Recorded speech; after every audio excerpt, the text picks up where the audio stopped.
오늘은 맥주 감사 주일로 지키고 있습니다. 지난 주일에 미리 감사합시다라는 말씀의 제목으로 여느 때 추수감사 주일 때 선포했던 메시지를 한 주간 앞당겨서 제가 미리 선포한다 했고 또 말씀을 드렸습니다. 어떻습니까? 한 주간 동안 이 말씀 듣고 여러분들은 정말로 주님 앞에 미리 감사하는 자의 마음을 가지고 이 자리에 나오셨습니까? 이후로도 더 많이 성도들의 마음속에 이러한 감사의 마음이 떠나지 않고 계속해서 기쁨이 있는 성도들의 삶이 되었으면 좋겠고요.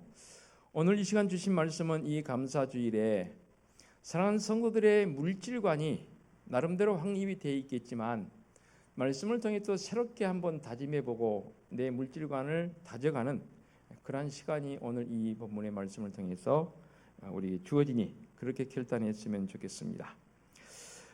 비유라는 이 말씀은 상당히 우리에게 해석이 쉽지 않은 그런 해석적 관점으로 다가오지요. 그러니까 주님께서 비유를 들어서 말씀하신 이 모든 비유의 말씀들 표현을 보게 되면 사실은 윤리적 일반적인 세상의 잣대로 도입해서 윤리적 관점으로 딱 적용을 시키면 어떨 때는 그 표현이 부적합한 그런 표현으로 이해될 수 있는 부분이 이 비유 속에는 상당히 많습니다. 예를 들면 주님께서 말씀하실 내가 도둑같이 오리라 표현하지 않습니까? 그러죠? 그럼 예수님이 도둑이 돼서 오신다 그 말이에요? 그건 아니고 도둑같이 불시에 알지 못한 때에 갑자기 주님 오신다라는 그런 의미로 해석이 되어지지요. 또한 두세 번 제가 설교했던 이 본문 가운데에서 포도원 품꾼의 비유 마태복음 20장 1절의 말씀을 통해서 보면 포도원 품꾼의 이야기 잘 알고 있지요.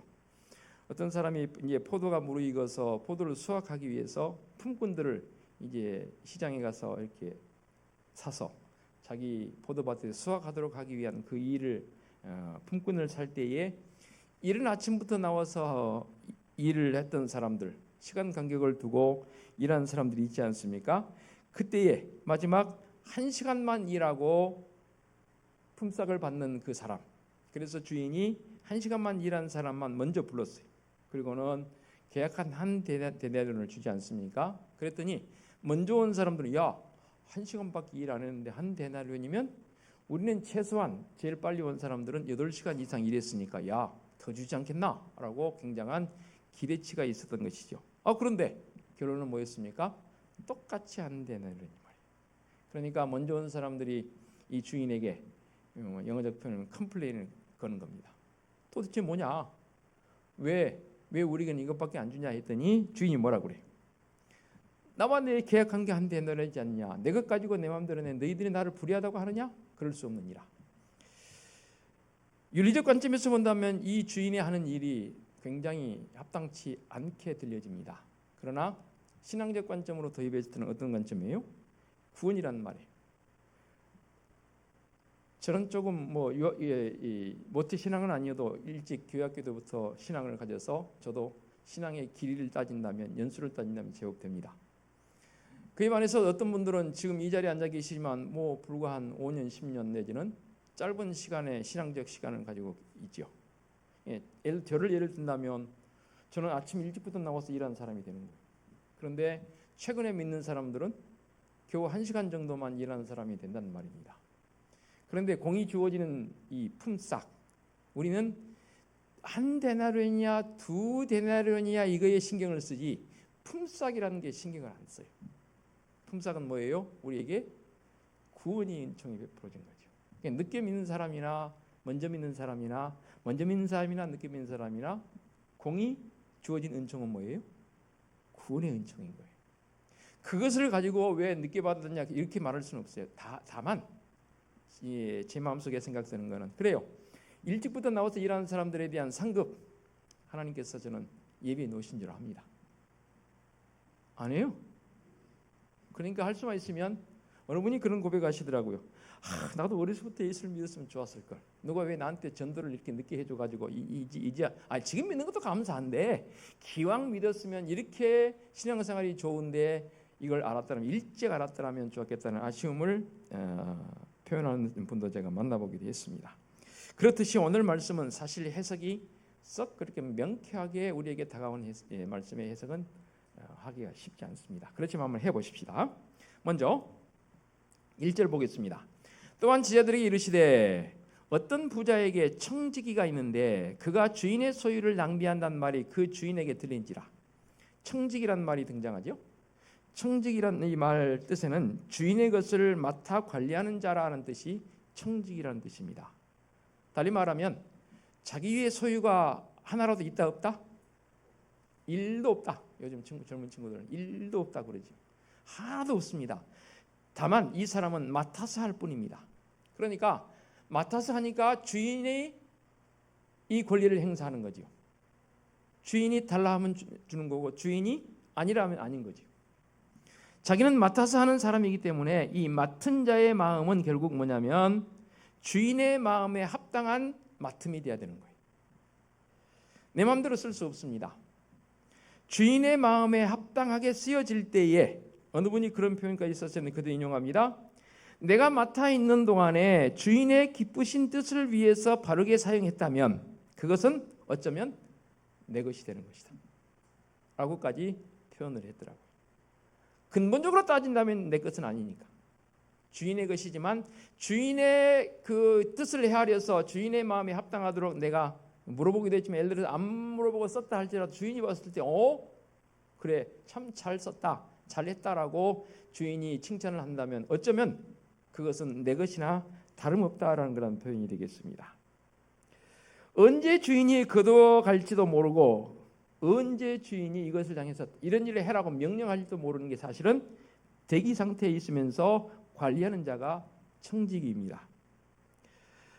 우리의 물질뿐만 아니라 우리의 시간, 우리 인생의 모든 여정이 저는 하나님께서 내 생명의 주인이시기 때문에 나는 그 주인 앞에 청지기적 사명으로 살아간다라고 그렇게 고백해야 될 줄로 믿습니다. 그래서 청지기적 사명 속에서는 이렇게 한번 위안을 삼습니다. 청지기는 빼앗을 것도 빼앗길 것도 없는 거예요. 그럼 뭐예요? 본전. 빼앗길 것도 빼앗을 것도 없는 영. 여러분들은 이 영이라는 숫자를 어떻게 생각하세요? 썩 그렇게 여러분들 좋아하시지 않는 것 같아요. 영이라는 숫자 아무것도 없는 거잖아요. 영이라는 숫자 속에 마음을 둘 사람이 글쎄 몇이나 있을까? 최소한 거기에 이제 1부터 시작해서 숫자가 점점 늘어갈수록 좋죠. 대답은 반응을 좀 해봐요. 뭐 아니면 그럼 그렇다 아니면 아니라. 물론 이제 그게 뭐냐에 따라 달라지긴 하겠죠. 그만 예를 들어서 뭐 돈을 계산해 봅시다. 0이라는 거 여러분 아무것도 없습니다. 기분 썩 그렇게 좋을 리는 없습니다. 거기에 뭐 1은 너무 약하니까 자 1,000만 원부터 시작합시다. 1,000만 원, 1억, 10억, 100억 늘어갑니다. 좋아요, 안 좋아요? 솔직해지십시오. 좋아요. 저도 좋아요. 안 좋을 게 뭐 있습니까? 그런데 이 청지기 입장에서 봤을 때는 그 어떤 것도 재물일지라도 건강일지라도 생명일지라도 어느 것도 사실은 빼앗길 것도 없고 빼앗을 것도 없다 그 말입니다. 청지기의 고백 한번 들어볼까? 2절. 주인이 그를 불러 이르되 내가 네게 대하여 들은 이 말이 어찌 됨이냐. 이 말이 뭔 말이었어요? 1절에 보니까 청지기가 주인의 소유를 낭비해요. 어떻게 낭비한지는 모르겠어요. 그런데 아무튼 주인의 소유를 축락해 한 것 같아요. 그러니까 주인이 이 소식을 듣고 마음이 심히도 불편했어요. 좀 더 직접적이면 성질 난 거예요. 일로 온나 불렀어요. 그러고는 지금 세모라는 거, 이 어찌된 이유냐? 너 지금 무슨 짓을 한 거야? 라는 그 직접적인 질문 아닙니까? 내가 네게 대하여 들은 이 말이 어찌 됨이냐? 사실이냐? 내가 듣기로는 사실인 것 같은데 그러면 너가 보던 일을 셈하라. 너가 보던 일이 뭐 청지기 일이잖아요. 셈하라. 청지기 직무를 계속하지 못하리라. 요즘으로 말하면 뭐예요? 해고당한 거예요. 잘린 거예요. 해고당해버린 겁니다. 물론 이 청지기 입장에서 봤을 때 뭐 빼앗을 것도 빼앗길 것도 없는 사람이긴 하지만 그래도 이 주인의 수하에서 청지기 역할을 감당하면서 먹고 자고 누리고 했잖아요. 이제는 그 모든 것들이 다 말 그대로 아까 표현한 것처럼 영이 돼버립니다. 아무것도 없는 상황이 돼버립니다. 그러니 이 청지기의 마음속에 이제는 격동하는 마음이 생깁니다. 어떤 마음이 생깁니까? 3절 청지기가 속으로 이르되 주인이 내 직분을 빼앗았으니 내가 무엇을 할까? 땅을 파자니 힘이 없고 빌어먹자니 부끄럽구나. 너무 직접적인 표현을 하는 것 같아요. 땅을 팔라니 그동안 청지기 그러면서 농사도 한 사람이 하더라고요. 저도 최근에 한번 땅도 파보고 했는데 정말로 힘들더라고요. 농사는 게 이렇게 힘들구나. 대낮에 여름에 30도 이상 올라가는데 밭고랑 몇 개 파는데요. 죽는 줄 알았어요. 죽는 줄 알았어요.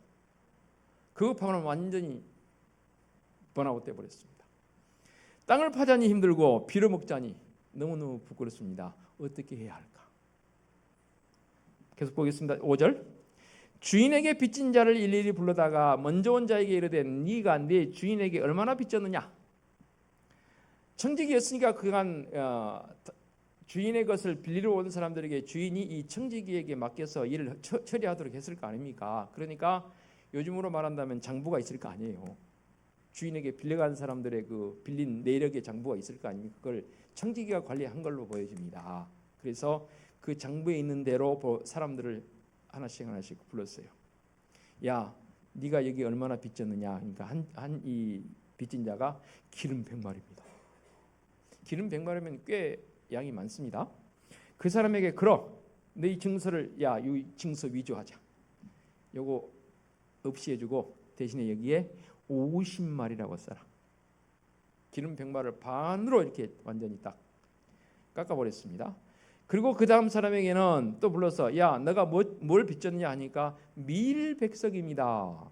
밀백석 작은 양 아닙니다. 그 밀백석 빚진 사람을 향해서는 야 네가 여기에 백석을 지우고 80석이라 쓰라라고 지시를 합니다. 여기에서 뭐 주석가들은 여러 가지 주석이 있습니다. 왜 그러면 그냥 밀도 반으로 깎아주지 50석으로 하자는 밀은 80이고 왜 기름은 50이냐 깎아주는 게 왜 다르냐라고 나온 속에서 아마도 그 당시에 이 부분 중에 세금의 문제가 달랐던 것 같아요. 그래서 세금의 문제 때문에 또 가치적 요소가 달랐기 때문에 이 기름과 밀의 어떤 그 감해주는 정도가 달랐지 않냐라고 그렇게 주석을 붙이는 경우도 있습니다. 그렇게 해서 이 사람들을 돌려보냈습니다. 그런데요, 이렇게 하는 이 행위를 주인이 알았어요. 8절 보면 주인이 이 옳지 않은 청지기가, 옳지 않은 청지기란 다른 말로 불의한 청지기입니다. 그 불의한 청지기가 이 일을 지혜있게 하였으므로 칭찬했다고 그랬네요. 꽤 오래전입니다. 이 메시지 가지고 언젠가 한번 설교를 했더니 어느 분이 제게 질문을 했어요. 목사님, 아니 불의한 놈은 불의한 놈이지 뭘 불의한 놈이 한 짓을 이렇게 지혜롭다고 칭찬합니까? 말씀이 저는 도대체 이해가 안 갑니다. 좀 제대로 알게 좀 쉽게 좀 설명해 줘 보세요라고 어느 분이 그렇게 저한테 질문을 하시더라고요. 설교 때 분명히 말씀드렸는데 그게 계속 이해가 안 됐나 봐요. 오늘도 역시 이 설교 끝나면 이 질문을 하실 수 있는 분도 있을 수도 있어요. 서두에 말씀드렸습니다. 명쾌한 어떠한 해답을 찾기보다는 이 말씀을 통해 주시는 그런 은혜가 뭔지를 찾으라 그 말입니다. 그래서 주인이 이렇게 행한, 아니 주인의 입장에서 봤을 때는 자기 것을 충냈잖아요. 그냥 뭐 고리대금으로 이렇게 해서 한 게 아니잖아요. 정상대로 기름 100말, 밀 100석을 빌려줘서 그대로 이자 사실은 더 받아야 되거든요. 이자 쳐서. 그런데 이 청지기가 감해버렸단 말입니다.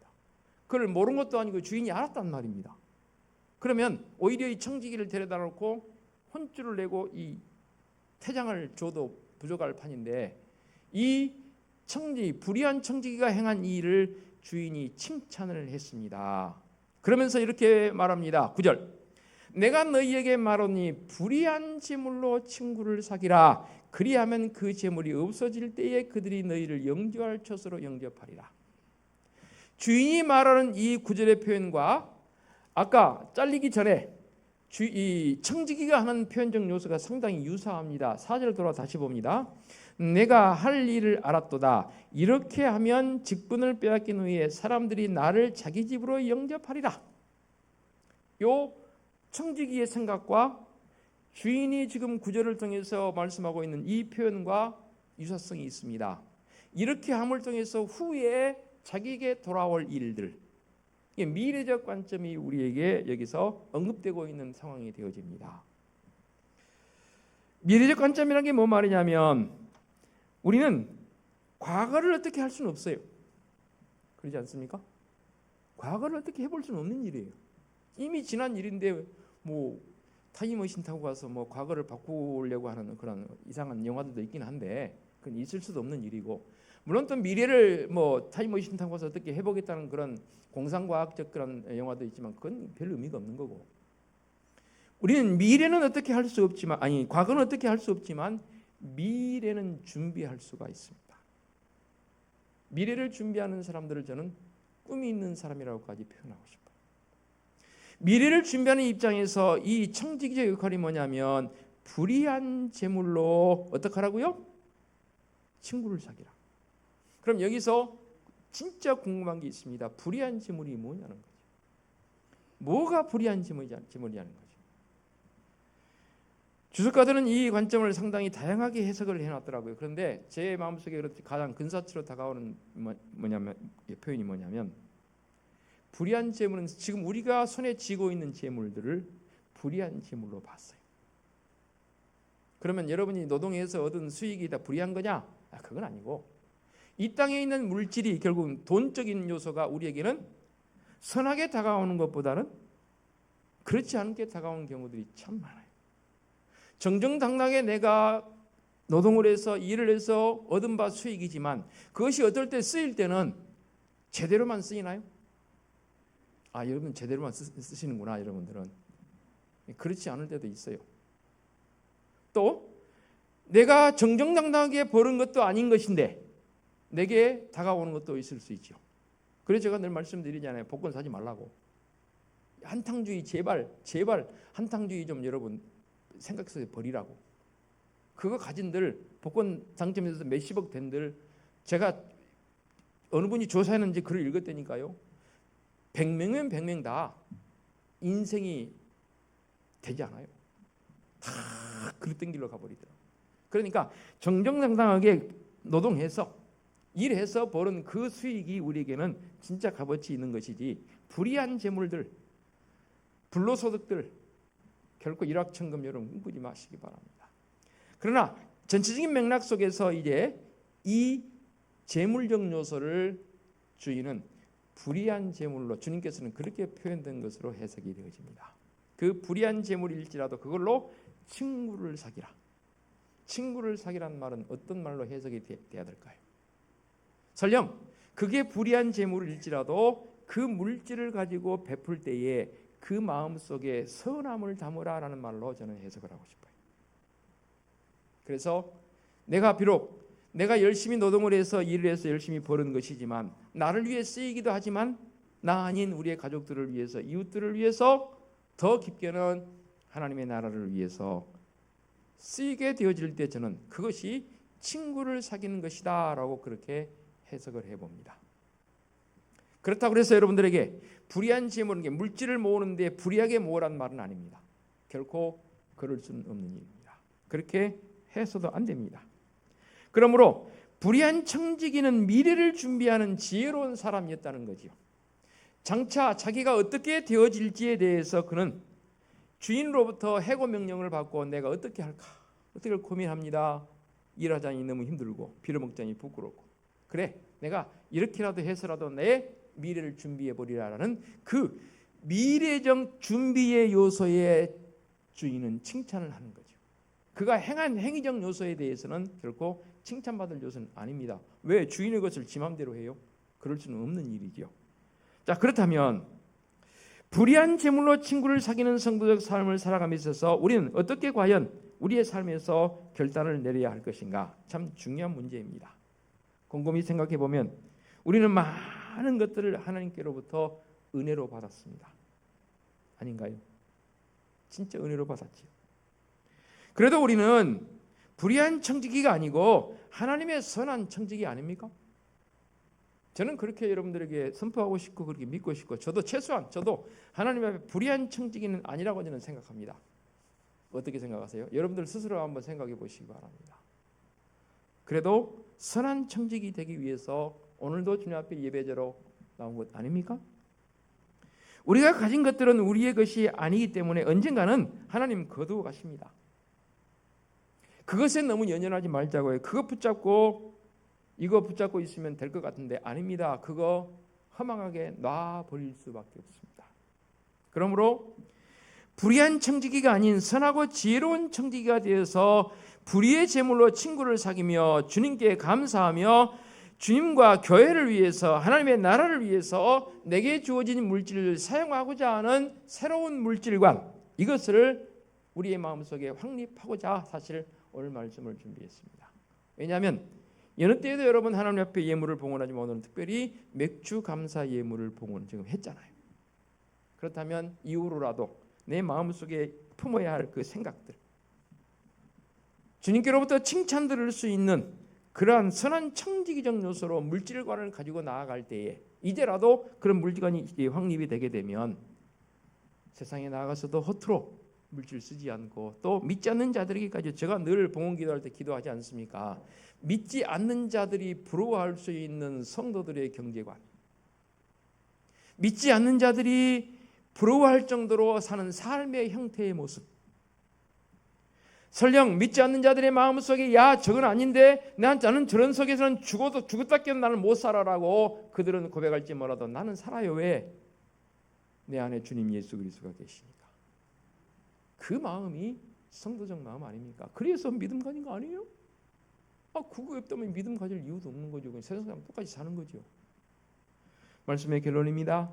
사랑하는 성도 여러분, 오늘 말씀의 저기 지혜로운 청지기로 제가 잡았습니다. 물음표를 붙였습니다. 불의한 청지기가 주인으로부터 지혜가 있다라고 칭찬을 듣습니다. 오늘을 사는 믿음의 성도들이 우리 주님으로부터 칭찬 들었으면 좋겠습니다. 왜냐하면 나는 청지기니까. 좀 전에 말씀드렸지만 우리는 그래도 감사한 일은 불의한 청지기가 아니고 나는 그래도 선한 청지기의 모습으로 나가기 위한 몸부림이 있잖아요. 그 모습을 주님께서 아신다 그 말입니다. 오늘도 그런 은혜로 나가는 우리 성도들 되어주시기를 부탁을 드리겠습니다. 기도합니다. 하나님 아버지 감사합니다. 주님 앞에 부름받은 청지기적 사명을 산다는 것 참으로 귀한 일입니다. 오늘 말씀을 통해서 주님 앞에 맥주 감사 예물을 봉헌하면서 우리의 물질관을 새롭게 다짐해 봅니다. 모든 것을 다 하나님께서 주신 것이고 또 하나님 필요하시면 거두어 가실 것인데 이렇게 우리는 내 마음을 그것에 빼앗기고 내가 움켜쥐려고 있는 그런 마음들이 있지 않는지 돌아봅니다. 다 주님의 것입니다. 우리는 다만 이 제물로 친구를 사귀어서 하나님을 영화롭게 하고 이 땅에서 진정한 성도로서의 삶을 살기에 부족 없게 하여 주시옵소서. 예수 그리스도의 이름으로 기도하옵나이다. 아멘.